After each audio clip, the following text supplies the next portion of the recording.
புல்வெளியில் ஒரு சிறிய எறும்பு தினமும் காலை முதலே உழைத்து கொண்டே இருந்தது.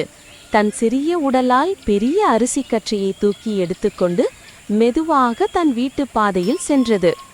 அதைக் கண்டு அருகிலிருந்த வெட்டுக்கிளி சிரித்தது. ஐயோ எறும்பு, இவ்வளவு வெயிலில் உழைக்க வேண்டாமே, வா என்னோடு சேர்ந்து பாடலாம் ஆடலாம் என்றது.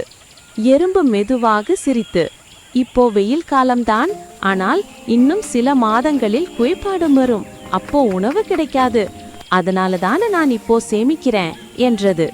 வெட்டுக்கிளி சும்மா கைகளை அசைத்து, ஏன் இப்போதே அதை பற்றி சிந்திக்கணும், இப்போ வாழ்ந்து மகிழ்ந்தா போதும் என்று கூறி தன் பாடலுக்கு திரும்பிவிட்டது.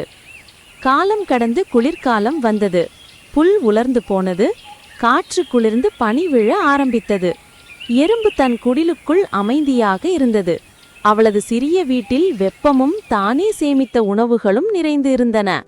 ஆனால் வெட்டுக்கிளியா, அது பசியால் வாடி குளிரால் நடுங்கி புல்வெளியில் சுற்றித்திருந்தது.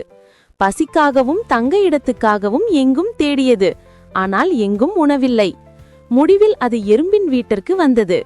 எறும்பே, நான் பசியாயிருக்கேன், கொஞ்சம் உணவு தருவாயா என்று கேட்டது.